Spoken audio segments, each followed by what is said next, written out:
Caution, you're about to enter the no-spin zone. The factor begins right now.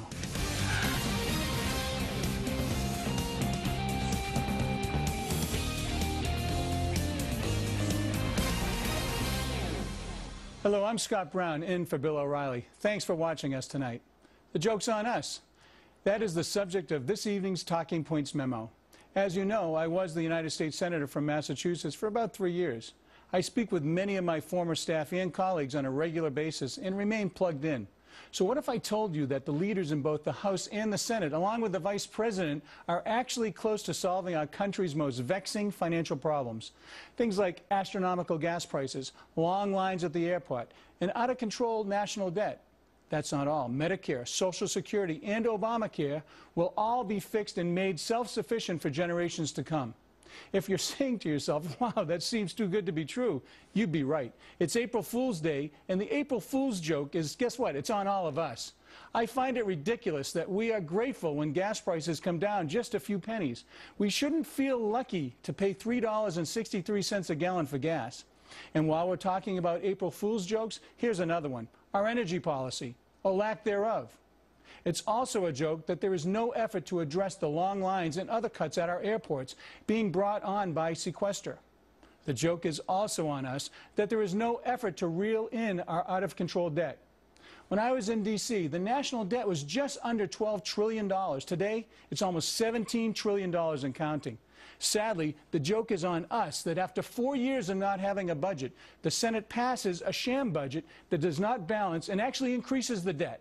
And Medicare, Social Security, and Obamacare are going to bankrupt the country if we don't have an immediate, mature, and bipartisan conversation on how to save and strengthen them. Individuals and businesses are coming to realize finally that they were sold a bad bill of goods. Premiums are going up. People are losing the doctors that they grew up with. The one-size-fits-all approach being implemented across the board, you know what, it's not working. And the new taxes to pay for it, listen, they're hurting businesses, growth, and expansion. Every day in D.C. is April Fool's Day. And once again, the joke is on us and on you. And that's the memo. Now for the top story tonight. More out-of-control government spending. The National Republican Congressional Committee recently compiled a list detailing more than $42 billion worth of wasteful spending and costly regulations. Some highlights: how about taxpayer money funding the development of a dancing iPhone with robots, snail sex research, and puppet shows for kids? What a great idea. You can't make this stuff up, folks. That waste is enough to fund 45,000 years worth of White House tours. One of the first government functions that shut down during the sequester debate, as you remember it. Joining me now to react from Atlanta, Republican strategist Loretta Lepore, and from Los Angeles, Democrat and Fox News contributor Leslie Marshall. Welcome, ladies, and I want to start with you, Leslie. Good evening. Good evening to both of you. Listen, when are the President and the leaders on both sides, the Senate and the House, going to get the wasteful spending out of control and not provide items like this to us, where most Americans just kind of shake their heads? Because if you take that $42 million, that they're talking about, that's 1/2 of the sequester amount that they're arguing now. So what do we do? What's your feeling on that? Well, one thing that you know, Senator, is the voters spoke very loud and clear in November, and the polls show that even prior to the election, they do want both the left and the right, Democrats and Republicans, to work together. When we see snails having sex research, and there are a lot of snails were in my house last night, wasn't looking if they were having sex, but in the past, we've had $700 toilet seats, we've had bridges to nowhere, and just a couple of months ago, your party, with all due respect, Senator, wants to have a national park where George W. Bush's birthplace was, which maybe is a good thing to do at some time, but not with unemployment and the economy the way it is. As you know, the problem is not reducing spending. That's agreed on both sides. It's where, how, and how much. And one of the problems consistently is if we don't agree, left and right, and I as a Democrat do believe that we need to and can save so much money by closing tax loopholes on the rich and on corporations rather than picking on Medicare when we have, as of last year, 10,000 people a day becoming seniors for the next 19 years because of the baby boom. We don't go after grandma before going after Exxon. You know, the thing I hear about closing loopholes and raising taxes, listen, they just raised taxes. We did it at the end of the year. I voted for that compromise that was actually done in the wee hours of the night. So we did that. But we look at things like this, and Loretta, I'm going to come to you and see what you think. We look at things like this when we just shake our heads and say, why don't we get in place first? The $42 billion of our tax dollars that you're wasting, get that done first. Do a top-to-bottom review of every federal program. Then look at the entitlement reform. Look at all the crazy things that we all shake our head at. Do that first, and then come to me and others like me and say, hey, we need more money. What do you think? Well, good evening, first of all. Good evening to you. Yes, I agree with you. I mean, I think we need to go back and look at the fundamentals of government. What is government's fundamental role in our society, and what services should government be funding? And we've gotten so out of whack with what our needs are. I mean, I think, you know, as a conservative, I believe in limited government, and I think, you know, we have to look at national security, making sure the economy is stable, providing for those in our society who can't provide for themselves right now, and looking at those major infrastructure programs that transcend jurisdictional boundaries.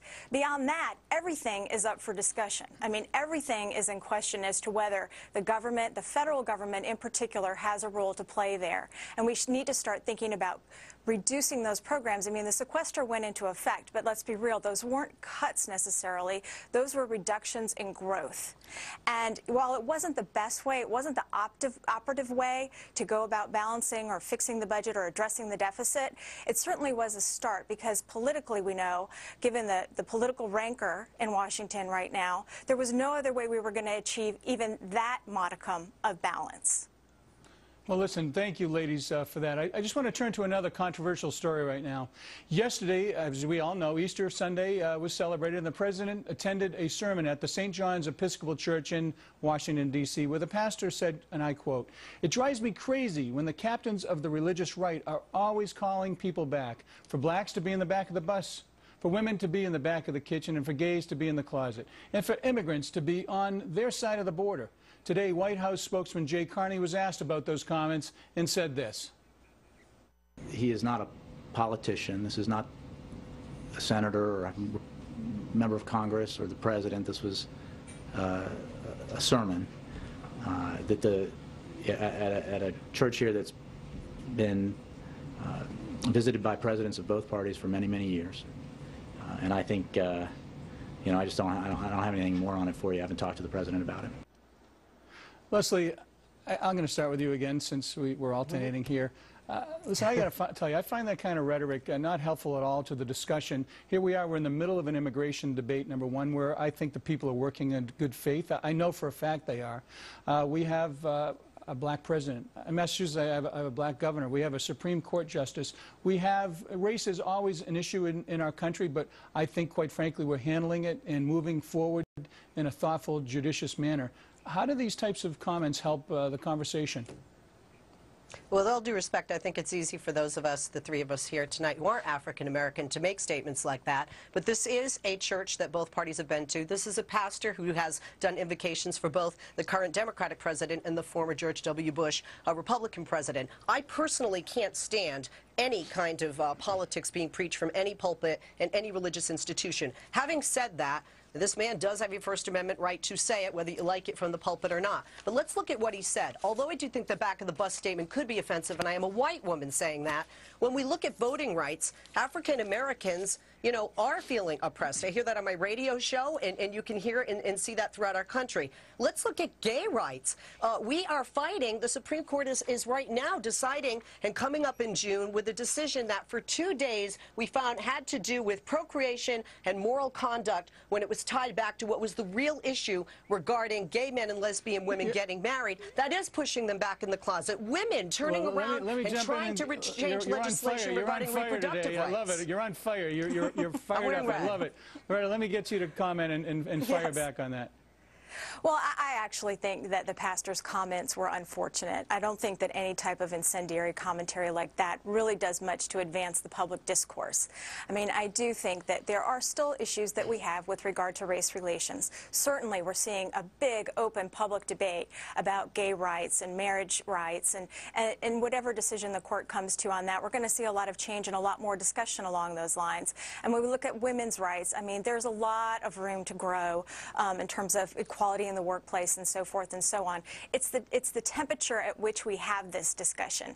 And I think that when we're doing it from a pulpit, I do agree with Leslie, you know, I mean, you know, on Easter Sunday, the holiest of all, you know, Christian holidays, it was just not appropriate. And obviously the president didn't probably walk in there anticipating that that was going to be, you know, the sermon of the day. So I can't really hold him at fault for that. But I think we need to move forward and advance the dialogue in a new day and a new life. Well, thank you both very, very much. It was great to have you on, and we'll see you